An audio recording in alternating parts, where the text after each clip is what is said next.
ఏ దేశంలో అయినా రైల్వే, రోడ్లు, ఏవియేషన్ వ్యవస్థ బాగుపడితే ఆ దేశంలో ఆర్థిక వ్యవస్థ పరుగులు పెడుతుందన్నారు కేంద్ర మంత్రి బండి సంజయ్. ఈ విషయాన్ని గుర్తించిన మోడీ ప్రభుత్వం దేశవ్యాప్తంగా ఈ రంగాలకు ఏటా లక్షలాది కోట్ల రూపాయలు ఖర్చు చేస్తోందన్నారు. మంచిర్యాల రైల్వే స్టేషన్లో వందే భారత్ ట్రైన్ హాల్టింగ్ను మంత్రి ప్రారంభించారు.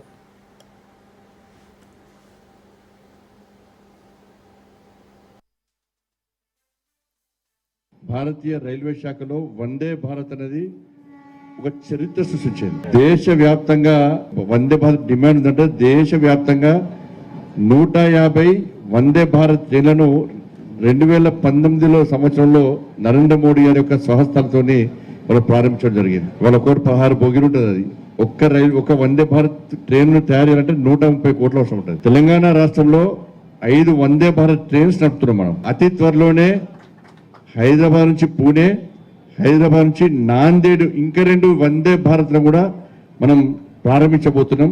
ఇది తెలంగాణ రాష్ట్ర ప్రజలకు ఒక శుభవార్త. తెలంగాణ రాష్ట్రానికి సంబంధించి రైల్వే సంబంధించి కానీ జాతీయ రహదారులు కానీ అన్నిటికీ సంబంధించి కూడా కేంద్ర ప్రభుత్వము సరైన దిశలో ఒక ప్లాన్ ప్రకారం నిధులు కేటాయిస్తున్న విషయం వాస్తవం.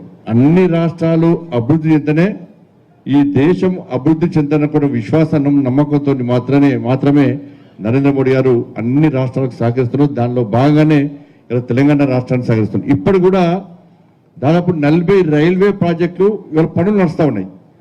దాదాపు 4300 కిలోమీటర్ల యొక్క వర్క్స్ ఇంకా పెండింగ్ ఇంకా నడుస్తూ ఉన్నాయి పనులు కూడా. ఇప్పటి వరకు తెలంగాణ రాష్ట్రానికి ఈ 10 సంవత్సరాల్లో 42